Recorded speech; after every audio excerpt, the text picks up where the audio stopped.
Hello बच्चों, राधे राधे, जय Shri Shyam. Vasudev education में आपका स्वागत है, जहां मैं हूं आपका अपना प्यारा प्रेम सर और हाजिर हुआ हूं आप सभी नन्हे नन्हे प्यारे प्यारे बच्चों के सामने एक और सेमेस्टर फोर्थ का वीडियो लेकर।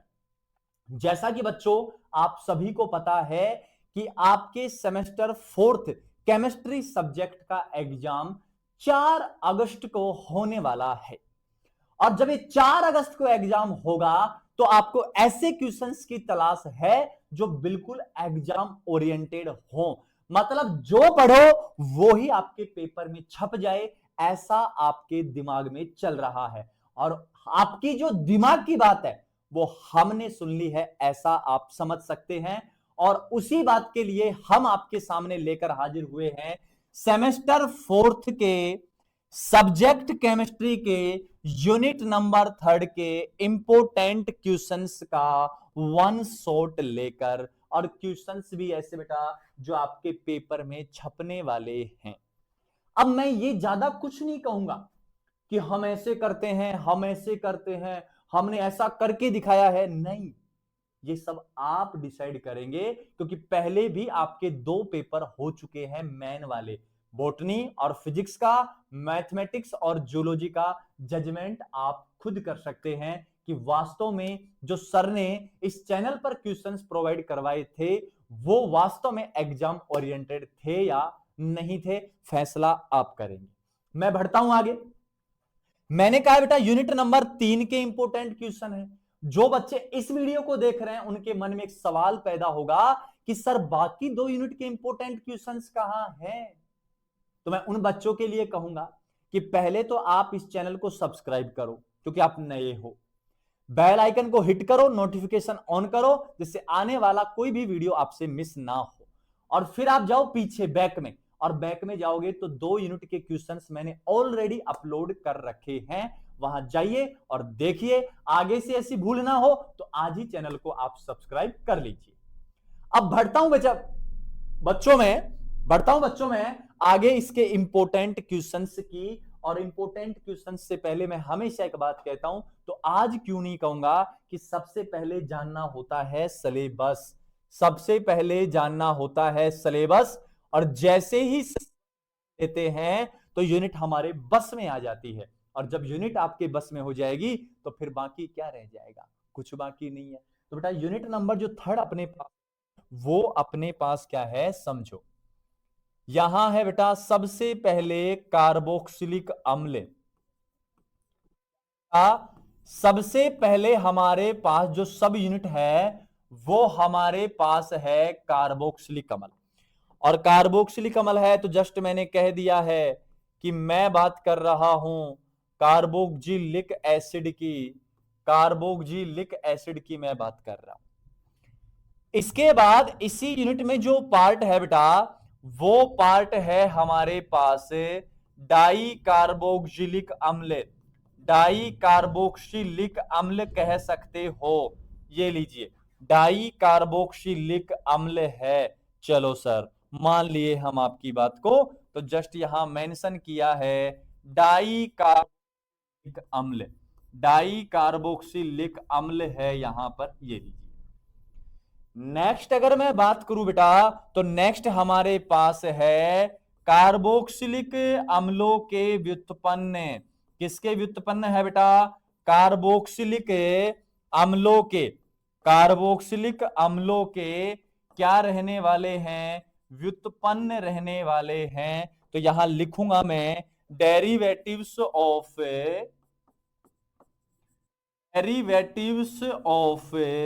कार्बोक्सिलिक एसिड, या कार्बोक्सिलिक एसिड कह सकता हूं, एक ही बात है। मैं लिख लिख कह रहा हूं, मतलब कार्बोक्सिलिक ही है। ठीक है। नेक्स्ट इस यूनिट का जो पार्ट है बेटा वो है नाइट्रोजन युक्त कार्बनिक यौगिक।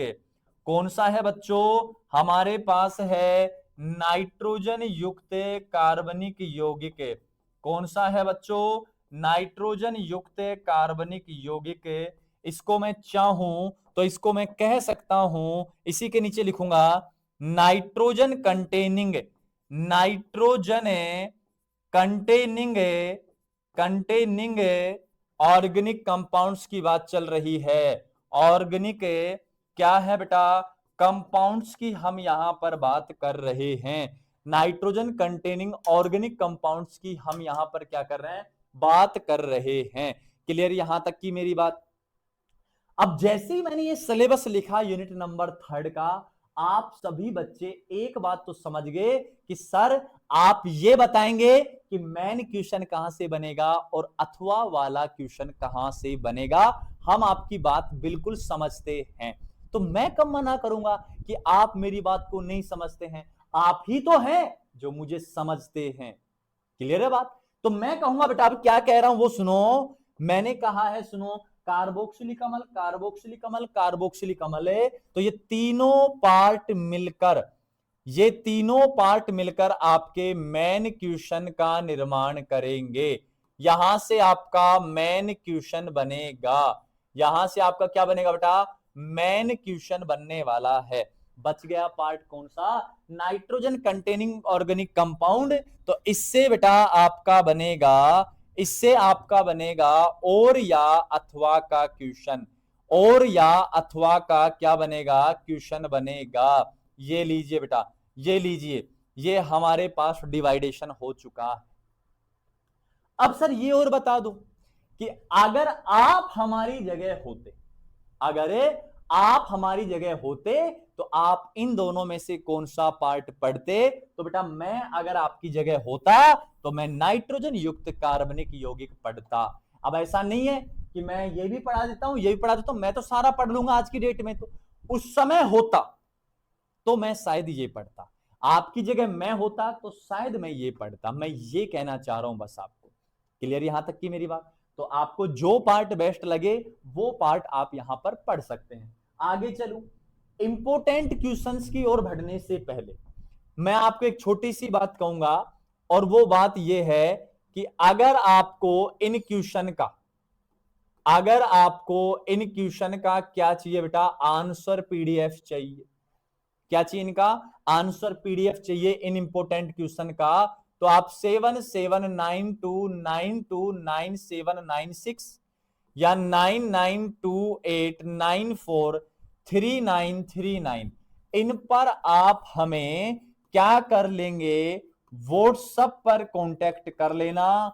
हम आपको इनके आंसर पीडीएफ प्रोवाइड करवा देंगे, जिसका चार्ज हमने 35 रुपीज रखा है। कितना रखा है बेटा, जिसका चार्ज हमने 35 रुपीज रखा है। या आप अगर आंसर पीडीएफ चाहिए तो इसको आप वासुदेवा एजुकेशन के एप्लीकेशन से भी ले सकते हैं, वासुदेवा एजुकेशन के ऐप से भी ले सकते हैं, जो आप प्ले स्टोर से डाउनलोड कर लेना, या लिंक डिस्क्रिप्शन में दिया गया है, वहां से आप इसको डाउनलोड कर सकते हैं। आगे बढ़ता हूं बेटा, अब मैं इंपोर्टेंट क्वेश्चंस की ओर। सारे जो क्वेश्चन आएंगे अभी सारे क्वेश्चन मेन आएंगे। तो मैं मेन क्वेश्चन की बात कर रहा हूं, कहां कहां से मेन क्वेश्चन आपका बन सकता है। तो सबसे पहला क्या है वो सुनिए। अपने पास बेटा निम्न पर टिप्पणी लिखनी है। निम्न पर क्या लिखनी है आपको, टिप्पणी लिखनी है। और वो क्या है, कार्बोक्सिलिक अम्लों की अम्लीय प्रकृति 100% चांस है इस क्वेश्चन के आपके पेपर में छपने के, ऐसे की ऐसे। बिल्कुल भी स्किप आपको नहीं करना है कि कार्बोक्सिलिक जो एसिड है उनका एसिडिक नेचर क्या होता है, वो किन किन से ज्यादा एसिडिक होते हैं, इनके फैक्टर इफेक्टिंग क्या होते हैं, और साथ के साथ ऑर्थो इफेक्ट क्या होता है, वो सब आपको यहां पर समझाना है। नेक्स्ट है हेल बोहलार्ड जेलिंस की अभिक्रिया। ये ऐसे नहीं मिलेगा, तो ये मिल सकता है HVZ अभिक्रिया, ऐसे भी आपको वो लिखा मिल सकता है। इसके बेटा ये ले 100% चांस है इस क्वेश्चन के आपके पेपर में छपने के। दोनों जो पार्ट हैं इसके, ए फर्स्ट और सेकंड, दोनों के दोनों बिल्कुल एग्जाम ओरिएंटेड रहने वाले हैं। दोनों के दोनों ऐसे की ऐसे आपके पेपर में छपने वाले हैं। बात करूं कार्बोक्सिलिक अम्लों का लिथियम एल्यूमिनियम हाइड्राइड द्वारा अपचयन, में भी आ भी सकता है, नहीं भी, और इसके कोई चांसेस नहीं, आप इसको कर देना। इन दोनों क्वेश्चन को धरती इधर से उधर हो जाए, आज चांद निकले ना निकले, तुम्हारा चांस के साथ वीडियो कॉल होना हो, तुम तुम्हारे चांस से मिलो ना मिलो, उसका चेहरा देखो ना देखो, इन क्वेश्चन को बिल्कुल भी स्किप नहीं करना है। बढ़ू मैं आगे। नेक्स्ट बेटा, एस्ट्रीकरण से आप क्या समझते हैं? एक्सप्लेन करना है एस्ट्रिफिकेशन को। एस्ट्रो के संश्लेषण की विभिन्न अभिक्रियाएं दीजिए। कार्बोक्सिलिक अम्लों के एस्ट्रीकरण की क्रियाविधि आपको लिखनी है। ये ले बेटा 100% चांस है इस यूनिट से मेन क्वेश्चन के बनने की। दो वो थे, एक ये था। कन्फर्म है मेरी बात? चले, एस्ट्रिफिकेशन आपको पढ़ना है, एस्ट्रीकरण को आपको नहीं छोड़ना है। नेक्स्ट अगर बात करूं तो क्या है, कार्बोक्सिलिक अम्लों का अपचयन। टिप्पणी लिखनी है, एक्सप्लेनेशन देना है, छोड़ सकते हैं, लेकिन अगला क्वेश्चन सुनना है, बहुत खतरनाक क्वेश्चन है। अल्फा बीटा गामा हाइड्रोक्सी अम्लों पर ताप का प्रभाव 100% चांस रखता है ये हाइड्रोक्सी अम्लों पर ताप का प्रभाव। नेक्स्ट क्या है, डाई कार्बोक्सिलिक अम्लों पर ताप एवं निर्जलीकरण कारक का प्रभाव, इसके भी 100% चांस हैं, और वी कार्बोक्सिलीकरण के भी 100% चांस हैं कि ये आपके पेपर में छपने वाले हैं। क्लियर बात? नेक्स्ट हमारे पास देखिए बेटा क्या है, हाफमान ब्रोमेमाइड अभिक्रिया। ये जो है बेटा, ये अपने पास है, टाइपिंग मिस्टेक है थोड़ी सी, ये हमारे पास है क्लेजन संघनन। क्या है बेटा? क्लेजन संघनन। जब एनुअल एग्जाम होते थे पहले, और पिछले साल का जो एग्जाम हुआ है उसमें ये क्लेजन संघनन पूछा भी गया है।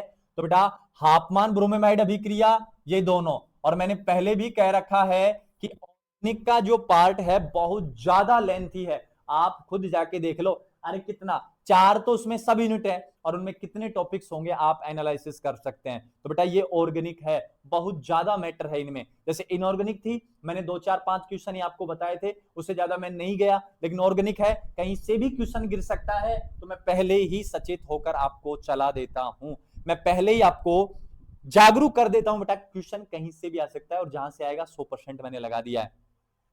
हाफमान ब्रोमेमाइड अभिक्रिया समझाना है और क्लेजन संघनन आप समझा देना।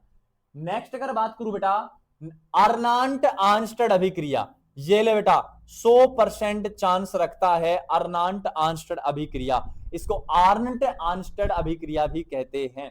नेक्स्ट है मैलिक अम्ल बनाने की विधियां एवं गुण। आप में भी देख सकते हो, इसको मैं मना नहीं करूंगा। आईपीएससी नाम का क्वेश्चन भी आप देख सकते हो, मैं मना नहीं करूंगा। जैसे ये बेंजोइक अम्ल है, इसके बाद अपने पास ये वाला क्वेश्चन है, इसमें आपको क्या कहना है, 6 है, और ये नोमेनक्लेचर करना है इसका, ठीक है, और यहां से इनका नोमेनक्लेचर करना है। तो बेटा इनको आप देख लेना, ज्यादा कुछ आने का मैटर इनमें नहीं है। नेक्स्ट है, ये आ चुका है, ये तो पहले ही आ गया ना, ये तो पहले आ चुका है। अब क्या है वो सुनो, टार्ट्रिक अम्ल का निर्माण किस प्रकार किया जाता है, इसकी निम्न के साथ अभिक्रिया। तो बेटा देखो, मैं कहूंगा कि डाई कार्बोक्सिलिक अम्ल में आप एक बार देख लेना मैलिक अम्ल को। ये डाई कार्बोक्सिलिक अम्ल तो नहीं है, लेकिन एक बार मैलिक अम्ल को देख लेना, और एक बार आप इस टार्ट्रिक अम्ल को देख लेना, इस टार्ट्रिक अम्ल को देख लेना, ठीक है। ये दोनों अपने पास जो अम्ल हैं, कार्बोक्सिलिक अम्ल के व्युत्पन्न मान सकते हो, इनको आपको जरूर देखना है कि मैलिक को और किसको, टार्ट्रिक को, इनको आप देख लेना एक बार। और इनकी टोलिन अभिकर्मक, फेंटेन अभिकर्मक, सांद्र H2SO4, HI, acetyl chloride, PCl5, इनके साथ जो जो रिएक्शन हो रही है उनको आप एक बार चेक कर लेना। नेक्स्ट बात करूं बेटा, तो निम्न अभिक्रियाओं की क्रियाविधि दीजिए। एसिटिल क्लोराइड की मैथिलेमीन के साथ, बेंजोइल क्लोराइड की अमोनिया के साथ, एसिटिक अम्ल की एथेनॉल के साथ। एक बार इनको देख लेना, बाकी आप स्किप कर देना, कोई खास वजह नहीं है इनकी। नेक्स्ट हमारे पास बेटा, इन अभिक्रियाओं को क्या करना है, पूरा करना है, और मुझे नहीं लगता कि अभिक्रिया पूरा करने का कोई क्वेश्चन बन रहा है, फिर भी ऐसा चांस बन जाए, क्योंकि पता नहीं है उस वासुदेव का कब क्या कौन सा चक्री फेंक दे, तो पता नहीं है। तो एक बार इन क्वेश्चंस को देख लेना, मैं इनको दोबारा लिख देता हूं क्या क्या है। ये है बेटा CH3, उसके बाद CH डबल बॉन्ड CH, उसके बाद है CH2, और यहां है CH3, यहां हमने रखा है KMNO4, ठीक है, और यहां उसका किया है हमने हाइड्रोलाइसिस, और यहां रखा है OH-, क्षारीय माध्यम है। यहां प्रोडक्ट आपको क्या करना है, सेट करना है। उसके बाद यहां है अपने पास ये जो लिखे है ना बेटा, ये कंडीशंस लिखी है मैंने, तीर के इधर जो लिखा है ना मैंने, ये कंडीशन है सारी की सारी। इन कंडीशंस के हिसाब से आपको क्या करना है, काम करना है। क्लियर यहां तक की बात? चले आगे। तो ये थे बेटा अपने पास मेन क्वेश्चन। अब बात करूंगा मैं अथवा वाले क्वेश्चन की, और मैंने कहा था कि अगर मैं होता तो और या अथवा का क्वेश्चन पढ़ता तो मैं कौन कौन से पढ़ता वो सुन लीजिए। पहला क्वेश्चन 100% चांस है, सारी नेम रिएक्शन है। सैंडमेर अभिक्रिया 100% चांस रखती है अथवा में आने की। गैब्रियल थैलेमाइड 100% चांस है। हाफमान ब्रोमेमाइड 100% चांस है, पीछे भी आ सकती है। बोल्ज सीमान 100% चांस है। पूरे क्वेश्चन में जो रिएक्शन है चारों, सारी की सारी खतरनाक रिएक्शन है। नेक्स्ट अगर मैं बात करूं तो है बेटा डाई एजोटिकन अभिक्रिया क्या है। बेंजीन डाइएजोनियम क्लोराइड को निम्न से कैसे प्राप्त करेंगे। Benzene fluorobenzene phenol. ये बेटा 100% चांस है इस क्वेश्चन के आपके पेपर में छपने के अथवा में। नेक्स्ट है प्राथमिक द्वितीयक तृतीयक एमिनो का हिंसबर्ग 100% चांस है, किसी भी हाल में आपको स्किप नहीं करना है। बेटा देखो कितना बड़ा सिलेबस है, आप खुद सोच सकते हो, एनालिसिस कर सकते हो ऑर्गेनिक का कितना बड़ा सिलेबस हमारे पास रहने वाला है। फिर भी उनमें से ये क्वेश्चन छांटकर आपके लिए लेकर हाजिर हुए हैं। एजो युग्मन 100% है। नेफ अभिक्रिया स्किप कर देना। एमिनो की क्षारीय प्रकृति, ये दोनों आपको 100% पढ़ने हैं, आ सकता है निम्न को समझाइए में। नेक्स्ट अगर बात करूं मैं तो है बेटा कार्बिल, कार्बाइल नहीं है, इसका नाम है बेटा कार्बिल एमीन अभिक्रिया। कार्बिल एमीन अभिक्रिया है, ये लीजिए। ये आधा मैंने लगा दिया ना, ये लिगेंड्स में भी पूछा जाता है, ठीक है। साटन बामन एमिनो के पृथक्करण की विधि, तो ये वाला 100% चांस है। और कार्बिल एमीन अभिक्रिया के 100% चांस है आपके पेपर में छपने के। और लास्ट एंड जो फाइनल है एनिलीन का प्रत्यक्ष नाइट्रीकरण संभव नहीं, ऐसा क्यों, छोटे क्वेश्चंस में ये आ सकता है। तो ये थे बेटा अपने पास क्या थे, ये सारे के सारे अपने पास इंपोर्टेंट क्वेश्चंस थे यूनिट नंबर 3 के। मैंने मैन भी बता दिया और मैंने अथवा भी बता दिया है। अब मैं फिर से एक बात कहूंगा कि अगर आपको इनका आंसर पीडीएफ चाहिए, अगर आपको इनका आंसर पीडीएफ चाहिए तो 7792929796 9928943939 इन पर आप हमें कांटेक्ट कर लेना, व्हाट्सएप पे मिल जाएंगे। या आप चाहो तो वासुदेवा एजुकेशन ऐप डाउनलोड कर लेना, वहां पर भी आपको ये मिल जाएंगे। जैसे ऐप डाउनलोड करोगे, खोलोगे तो आपको इंपोर्टेंट क्वेश्चन का सेक्शन मिलेगा, वहां ऊपर ही ऊपर आपको हिंदी और इंग्लिश दोनों मीडियम में ये मिल जाएगा, जिसका चार्ज हमने 35 रुपीज रखा है। अगर आपको ये जो नेम रिएक्शन है इनका वन शॉट चाहिए तो आप मुझे बता देना, मैं इनकी जनरल रिएक्शन विद मैकेनिज्म आपको समझा दूंगा। तो जो जो लाइव आना चाहते हैं वो मुझे एक बार कमेंट सेक्शन में बता देंगे कि सर इनका लाइव रख लो, जो नेम रिएक्शंस है मैं डिटेल वाइज उनको अच्छे से समझा दूंगा। बस आपका सपोर्ट चाहिएगा, वो सपोर्ट अगर आप दोगे तो मैं आ जाऊंगा लाइव लेके, नहीं तो फिर रहने देंगे, जैसा आप चाहोगे वैसा हम कर लेंगे। तो मिलते हैं बच्चों नेक्स्ट वीडियो में यूनिट नंबर 4 के साथ, तब तक के लिए राधा राधा, जय श्री श्याम और हरे कृष्ण प्रभु।